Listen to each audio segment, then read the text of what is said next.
Remember you walk in the door and it's like walking in a candy store. Karate Kid, Gremlins. I really liked Indiana Jones. All right, let's go return the movies. Billy and Olivia Thompson miss the old days, which is why they're going back to the future. Scooby-Doo's my favorite show or movie.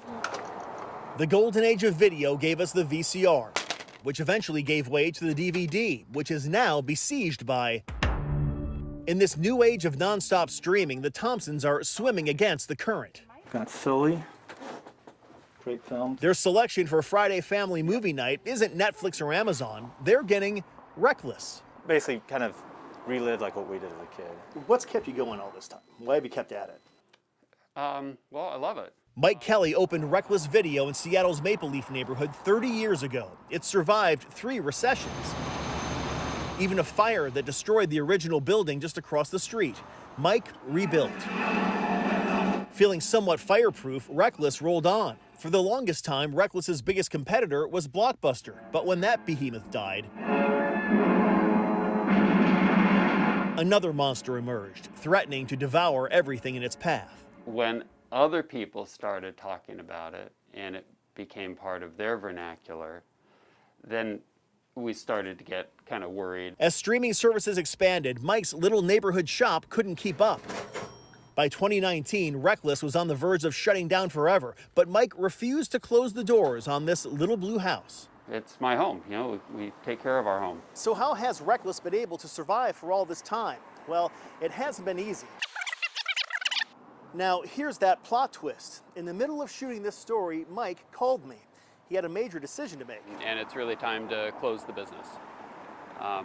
Financially, it is no longer viable. How does it feel to say those words out loud? It's tough. It's tough. This is, you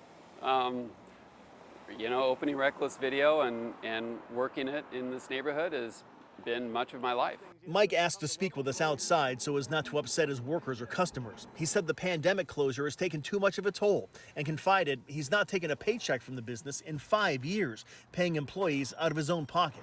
In fact, Mike says the only thing that's been keeping Reckless open is the hardware store he owns right next door. To him, this is much more than a business. It's the movie of his life. My father and I remodeled the store initially. Reckless is, you know, it's what I did. It was me. All right, go dig in. How do I open this? When we met up with the Thompsons, Mike's plans hadn't been made public, so we informed them after this final scene had been shot.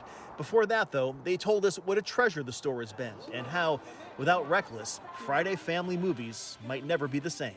It would be a sad, sad time, for sure. That house is so scary. Just to share in something in a tradition that it's kind of gone away, and just having that opportunity is so great. Eric Wilkinson, King 5 News.